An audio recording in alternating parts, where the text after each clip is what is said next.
Banyak orang yang nanya ke gua, diet mana sih yang paling bener? Gimana sih cara kurus? Gimana sih cara hilangin lemak di perut? Di video ini gua akan coba jelasin semuanya. Sebelum kita mulai, kita tahu bahwa di Indonesia ini memiliki market yang sedang growing, healthy market itu semua sedang growing, banyak yang diet, banyak yang mau hidup lebih sehat. Memang di industri kesehatan di Indonesia ini banyak sekali pilihan. Contohnya pilihan itu apa sih? Banyak sekali yang menawarkan jasa catering ini, jasa catering diet ini, cara diet ini, program diet ini, produk yang bisa menguruskan, segala sesuatu yang tentang diet and fit. Selama sekitar 9 atau 10 tahun bergelut di bidang healthy fitness ini, gue udah kenal namanya fitness, gue kenal namanya diet, gue kenal namanya bulking, gue pernah coba semua jenis diet yang ada di Indonesia dan ada di dunia ini karena gue pelajarin semuanya otodidak ya memang. Tapi gue yakin bahwa kalau kita mau belajar akan suatu hal, kalau kita belajar terus menerus apalagi selama 9 tahun, dan ini menurut gue belajar bukan cuma teori doang, tapi gue udah experience di badan gue sendiri, gue udah mengalami sendiri dari teori digabungkan dengan praktek, dan praktek itu ada yang nggak cocok sama teorinya, ada yang cocok sama teori. Gue udah coba semuanya dan gue mengerti akan satu hal dari bertahun-tahun belajar ini, bahwa kita ditawarkan banyak jenis diet. Ada diet mayo, ada diet keto, ada diet intermittent fasting, ada OCD, ada paleo, dan banyak sekali jenis diet yang ada, yang hadir di Indonesia apalagi di dunia. Namun jawabannya yang mana yang paling benar dan yang mana yang paling bagus untuk kita lakukan? Jawabannya adalah sebenarnya semua jenis diet itu untuk kita menguruskan badan atau menurunkan berat badan. Itu jawabannya cuma satu. Semua jenis diet itu melakukan hal yang sama. Contohnya apa sih? Menghitung kalorinya. Kalorinya harus defisit. Apa sih ini maksud kalori defisit? Kalori yang masuk harus lebih sedikit dibanding kalori yang keluar. Maksudnya masuk tuh apa sih? Kalori dari makanan yang kita makan. Karena semua makanan yang kita makan, nasi, buah sekalipun, sayur sekalipun, itu semua mengandung kalori. Minuman-minuman pun mengandung kalori. Minuman manis terutama, itu kalorinya bisa lebih tinggi daripada makanan yang kita makan. Seperti nasi salah satu contohnya. Bisa 500-600 kalori satu cup saja, tergantung minuman apa itu. Nah, secara fakta dan bukti contoh nyatanya adalah minuman yang tidak mengandung kalori ya. Bisa kita lihat air mineral itu tidak mengandung kalori. Namun hampir semuanya mengandung kalori. Jadi apapun yang kita konsumsi, kita masukkan ke dalam tubuh kita, itu adalah kalori masuk. Nah, kalori masuk itu tidak boleh lebih besar dibanding kalori yang kita keluarkan. Nah, kalori yang kita keluarkan bukan artinya cuma kita olahraga doang, kita bergerak melakukan aktivitas itu kalori yang keluar, bukan cuma itu. Karena tubuh kita juga secara natural itu membakar kalori walaupun kita tidur, walaupun kita diam doang. Dulu gue juga bingung, kok bisa kita lagi diam atau tidur pun membakar kalori. Sekarang sampelnya ini yang telah gue pelajarin semuanya, bahwa tubuh kita memiliki metabolisme atau tubuh kita butuh repair, atau kayak bengkel lagi benerin mobilnya rusak. Nah, ketika kita lagi tidur, tubuh kita sedang regenerate. Atau misalnya kita habis gym hari ini atau olahraga kemarin, malamnya kita tidur, besoknya pasti kita kadang suka merasa sakit-sakit badannya, itu udah paling sering kita alamin. Itu adalah salah satu contoh kita kekurangan protein. Karena apa? Karena ketika malam hari ketika kita tidur, itu tubuh kita sedang membakar kalori. Kalori itu akan lagi digunakan untuk repair organ vital tubuh kita. Semua tubuh kita, ada peredaran darah, pernafasan, pertumbuhan otot, pertumbuhan tulang. Jadi ketika kita lagi tidur pun, tubuh akan secara otomatis, secara alami membakar kalori atau menggunakan kalori tersebut untuk kelangsungan hidup kita. Nah, itu yang dinamakan BMR, basal metabolic rate. Jadi ada certain amount of kalori yang digunakan tubuh untuk dibakar ya, untuk kelangsungan proses vital tubuh seperti itu. Nah, jadi intinya dari yang keluar itu tidak boleh lebih sedikit dibanding apa yang kita masukkan. Jadi kasarnya defisit kalori itu adalah ketika yang masuk itu lebih sedikit, yang keluar lebih banyak. Itu tentu kalian akan kurusan, pasti jamin 100%. Sebenarnya inti diet itu gimana cara kurus? Jawabannya cuma satu, kalori defisit. Mau diet apapun. Contohnya diet mayo. Diet mayo adalah ketika kita diet tanpa menggunakan garam, tanpa menggunakan kecap, pemanis, rasa segala macam. Jadi kebanyakan diet mayo itu hambar. Nah, gunanya apa sih? Gunanya mengurangi kalori pada makanan tersebut. Karena saus, kecap, manis, garam, asin, dan segalanya itu mengandung kalori. Bumbu-bumbu itu mengandung kalori. Jadi diet mayo adalah dia mengurangkan bumbu-bumbu atau bumbu penyedap atau rasa-rasa pada makanan. Gunanya apa? Untuk mengurangi kalori. Sekarang diet keto. Diet keto malah disuruh makan lemak, tidak makan karbo. Kenapa seperti itu? Karena kebanyakan manusia di Indonesia terutama ya, kita cenderung makan nasi. Nasi itu adalah sumber karbohidrat utama. Kebiasaan orang Indonesia pasti makan selalu pakai nasi. Misalkan kalau misalkan dia makan cuma lauk doang atau nyemil roti segala macam, ditanya udah makan belum, pasti kebanyakan jawabnya belum, karena dia belum makan nasi. Itu adalah psikologi orang Indonesia. Kebanyakan dia harus makan nasi dulu baru dibilang dia sudah makan besar. Makan siang, makan malam, kebanyakan pasti makan nasi. Nah, kenapa diet keto itu booming? termasuk salah satu di Indonesia, karena banyak yang berhasil diet keto. Tentu, kenapa? Karena dia tidak boleh makan karbo. Diet keto itu adalah kita tidak boleh makan karbo sama sekali, termasuk roti, termasuk nasi, mie, tepung, tidak boleh makan karbo, tapi dia boleh makan lemak baik.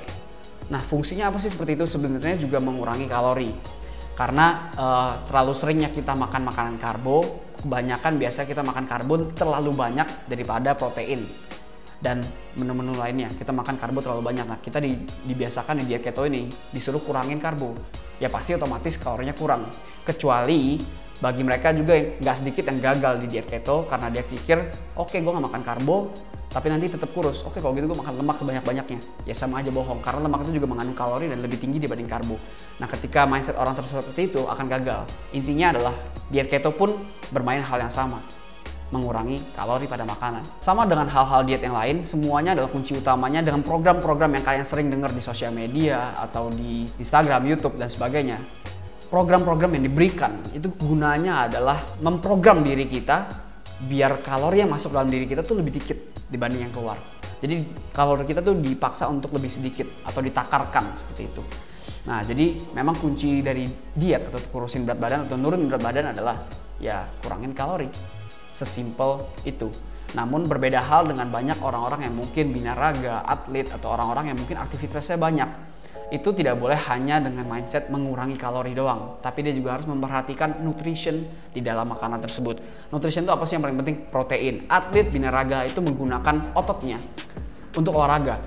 Jadi kasarnya tuh ketika kita lagi olahraga nih, otot kita tuh luka, robek, rusak. Dan dia butuh makanan. Makanannya apa sih? Makanannya protein. Biar apa? Biar ketika kita lagi tidur, protein atau makanan protein itu digunakan tubuh kita untuk repair otot itu, untuk tumbuh ototnya, untuk tumbuh tulangnya. Khusus orang yang memiliki aktivitas yang banyak, dia harus lebih memperhatikan nutrisi juga selain kalori. Memang kita kurangin kalori doang, kita pasti kurus. Tapi untuk atlet-atlet atau untuk orang yang memiliki aktivitas banyak, besoknya pasti badannya sakit-sakit ketika dia nggak memperhatikan nutrisi. Karena apa? Karena badannya tidak disembuhkan atau diberi makan yang cukup nutrisinya oleh kita. Seperti itu. Jadi selain kalorinya dikecilin, nutrisinya juga kita harus perhatikan seperti protein, jumlah proteinnya. Nah, itu topik pertama adalah tentang kalori. Gue ngomong bahwa kalori masuk ya makanan dan minuman yang kita konsumsi.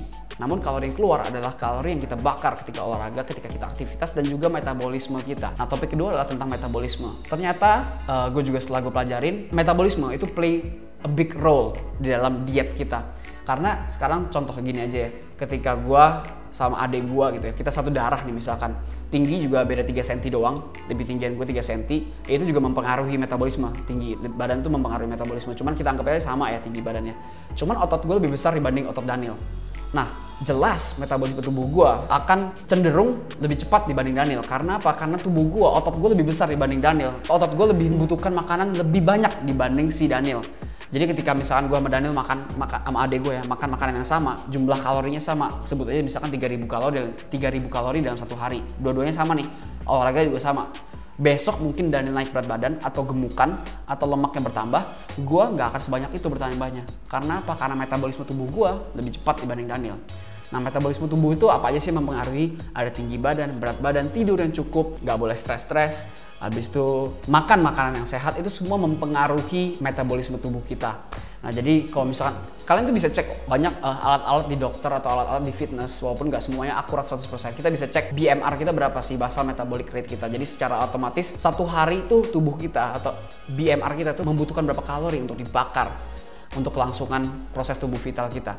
Jadi kalau gue waktu itu pas lagi kuliah pernah cek, kalau nggak salah satu hari tubuh gue secara otomatis membakar sekitar 1500 atau 1700 kalori tanpa gue ngapa-ngapain, tanpa gue olahraga. Itu dulu pas kuliah. Habis itu gue juga cek ke temen gue yang cewek, badannya lebih kecil, lebih pendek jauh. Dia pas dites BMR-nya cuma 800 sampai 900 kalori per hari. Artinya si cewek itu, teman gue itu, dia tidur pun dia bakar 900 kalori, kurang lebih, tidak ada yang akurat. Nah, gue kurang lebih di sekitar 1700. Kenapa seperti itu? Karena tinggi gue lebih tinggi, badan gue lebih berat, olahraga gue lebih kuat, otot gue jauh lebih banyak. Nah, itu yang mempengaruhi metabolisme. Seperti itu. Jadi yang pertama tadi tentang kalori, yang kedua tentang boost metabolisme. Kita bisa boost metabolisme kita dengan cara kita kurangin stres kita, makan makanan yang lebih sehat, rajin olahraga. Karena ketika kita olahraga kita akan memacu tubuh kita untuk memproses metabolisme jadi lebih cepat. dan juga tidur sekitar tuh 6-8 jam lah per hari, kurang lebih seperti itu. Nah itu topik kedua tentang metabolisme. Namun selama perjalanan gue 9-10 tahun belajar di bidang nutrisi ini nggak sedikit yang gue pelajarin. Toh gue juga sudah mencoba semua jenis diet. Akhirnya yang paling benar adalah kita harus menghitung kalori. Biasa gue suka timbang-timbang tuh makan, kalau misalnya lagi mau makan ya gue masak sendiri, ayamnya gue timbang berapa gram, and then gue convert itu berapa kalori, bumbunya gue masukin, gue timbang-timbang lagi dan segala macam. Gue selalu menghitung kalori karena menurut gue ya diet yang paling benar adalah kalori. Proses pembelajaran gue berjalan terus-terusan, gue belajar satu hal lagi, dimana gue juga ada konsul sama dokter ahli gizi dan beberapa dokter lainnya, karena gue juga cuma lumayan punya channel tentang dokter-dokter di bidang sana. Gue belajar dan juga gue belajar dari jurnal yang ada, maupun itu internasional maupun itu lokal, gue pelajarin semua. Ternyata ada satu yang belum gue pernah tahu sebelumnya caranya. Salah satunya adalah kita harus mengkonsumsi serat yang banyak untuk kembali lagi untuk membantu proses diet kita. Bukan artinya dengan mengkonsumsi serat, oh lu pasti kurus, nggak ada yang seperti itu. Jadi serat itu dari mana sih? Serat itu dari buah-buahan, sayur-sayuran, itu mengandung serat. Kalau misalnya kalian mau lihat itu di Nutrition Facts itu ada namanya fiber atau serat. Di roti tawar pun ada serat. Gue selalu memperhatikan itu. Biasa kalau gue makan roti tawar, gue pilih yang seratnya tinggi. Yang gue baru tahu adalah ternyata serat-serat tersebut bisa membantu proses diet kita. Gimana caranya? Pertama adalah serat dengan kualitas yang tinggi itu bisa dengan yang banyak ya. Itu bisa membantu, serat itu membantu mengikat minyak, lemak-lemak pada makanan yang kita mau makan. Jadi nih misalkan kita makan serat lah ya, kita sering makan sayur, kita sering makan buah dengan kuantitas yang lumayan banyak dan sering konsisten ya, tidak ada yang berhasil tanpa konsisten yang pasti. Nggak mungkin cuma satu kali makan buah makan sayur besok kurus, nggak mungkin. Nah jangan lupa untuk kita mengkonsumsi serat dari buah dan sayur, kita juga harus dengan catatan menghitung kalori pada buah dan sayur tersebut, karena kembali lagi buah dan sayur itu juga kalori. Kalau kebanyakan kita makan itu memang mengandung vitamin yang sehat, serat yang bagus. Namun kalau kebanyakan tetap aja itu kalori dan bisa membuat kita susah untuk diet kalau kalorinya nggak pas. Nah serat-serat yang kita konsumsi itu ternyata bisa membantu mengikat minyak dan lemak pada makanan yang kita mau makan. Jadi kasarnya tuh setelah kita makan fiber atau makan serat, mengkonsumsi serat, kita mau makan makanan sehari-hari kita, karena makanan sehari-hari kita kebanyakan pasti kita pakai minyak ya untuk masaknya. Mau restoran sekalipun, mau makan rumah sekalipun pasti kan pakai minyak. Mau minyak olive oil, mau minyak coconut oil, semua tuh pasti mengandung kalori yang tinggi. Jadi si serat itu setelah gue pelajarin dari berbagai jurnal dan dari beberapa teman ahli spesialis gizi dokter gue, ya serat itu ternyata bisa mengikat minyak pada makanan tersebut. Sebagian ya, bukan semua ya, nggak mungkin semuanya. Jadi si serat itu bisa mengikat sebagian dari minyak makanan tersebut dan juga lemak-lemak pada makanan tersebut, karena semua makanan itu mengandung lemak. Ayam rebus sekalipun, coba aja cek di aplikasi hitung kalori ya, Nutrition Facts, itu ada lemaknya sedikit. Nah jadi kasarnya si serat itu bisa mengambil atau mengikat minyak, lemak, sebagian lemak pada makanan tersebut untuk dibuang lewat BAB.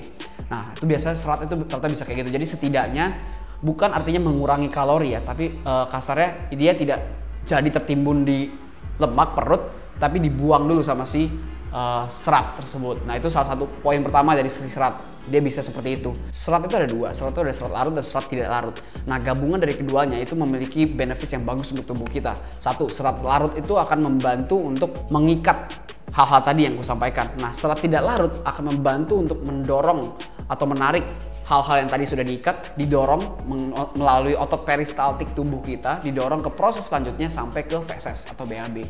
Jadi serat larut dan serat tidak larut itu dua-duanya memiliki benefits yang bagus untuk tubuh. Dia akan mengikat berbagai jenis lemak, baik itu dari minyak, baik itu dari gajih, dari lemak hewani, ataupun kolesterol, dan tepung atau karbohidrat yang berlebihan atau gula yang berlebihan secara langsung ya, supaya dibuat.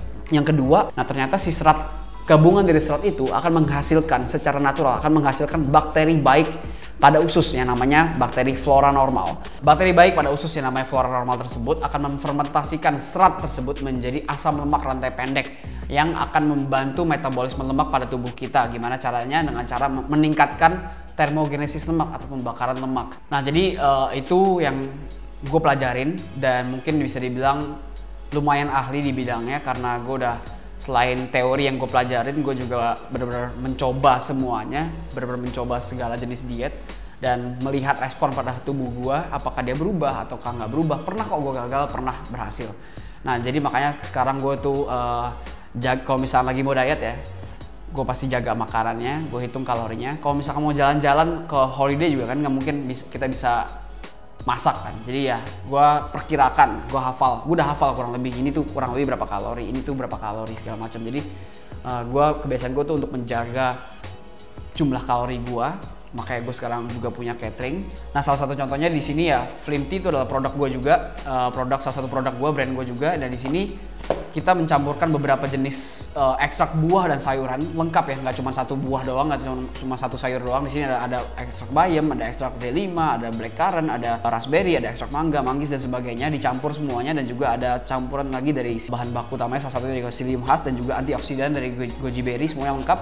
Gunanya di sini apa sih? Gunanya adalah fiber, minuman fiber. Jadi kasarnya ini membantu kita melengkapi kebutuhan fiber kita, karena kurang lebih rata-rata per hari itu orang tuh butuh 20-30 gram fiber. Itu bisa dilihat dari cuplikan ini. Rekomendasi dari para ahli, kita tuh serat harus 20-30 gram sehari.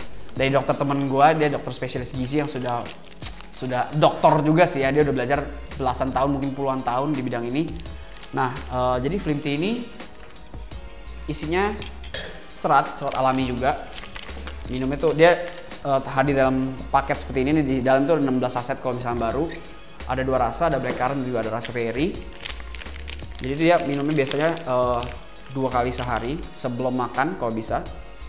Kenapa sebelum makan sih? Jadi gue juga baru tahu dari dokter ahli gizi kemarin pas lagi berbincang-bincang. Kenapa bagus itu sebelum makan? Karena kasarnya tuh si serat ini akan melapisi usus besar kita untuk siap-siap nih makanan yang akan masuk. Karena makanan itu pasti ada minyak, ada lemak kan. Jadi udah usus besar udah siap-siap dulu, dilapisin dulu. Ketika dia masuk, dia akan menarik minyak-minyak lemak pada makanan tersebut untuk dibuang lewat BAB.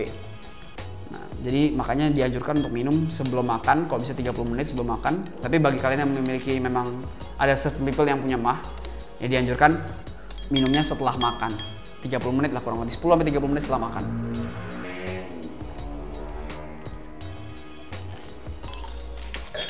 Dan biasanya setelah kita minum ini juga bisa dibuktiin bahwa biasanya gue habis minum ini, and then habis itu makan, nggak lama kemudian sekitar malamnya atau besok pagi gue pasti langsung BAB, dan gue bisa lihat bahwa itu memang bener. Kasarnya pas gue lihat bahwa tuh minyak-minyak dan lemak-lemak pada makanan yang hari itu gue makan. Misalkan gue tadi makan padang, gue bisa lihat seperti itulah. Nah jadi ini yang salah satu yang mau gue sampaikan semuanya. Jangan lupa kalau memang mau diet, yang paling penting adalah sebenarnya produk-produk seperti ini. Mau produk apapun yang membantu kita untuk diet, protein, suplemen protein, atau minuman fiber seperti Flimty, obat-obat lain yang mungkin dihadirkan di market, yang mungkin harus teliti juga untuk mencek semuanya, BPOM-nya, semuanya untuk legal, gak produk segala macam. Namun hanya mau mengingatkan bahwa produk-produk tersebut hanya complementary. Complementary itu adalah artinya tambahan, bukan substitusi ya, bukan menggantikan makanan yang kita makan. Jadi itu hanya membantu, bukan artinya dengan ini dipastikan kalian bisa kurus, dengan ini kalian dipastikan bisa diet, bisa langsing dan sebagainya. Tidak boleh, tidak mungkin seperti itu tanpa didukung dengan gaya hidup yang lebih sehat, pola makan yang lebih teratur, olahraga yang teratur juga. Jika itu dikombinasikan, semuanya akan bisa tercapai dengan berat badan yang ideal, turun berat badan itu bisa tercapai. Jadi kembali lagi, dari semua edukasi yang diberikan, yang paling penting adalah pola hidup, pola makan yang jauh lebih sehat.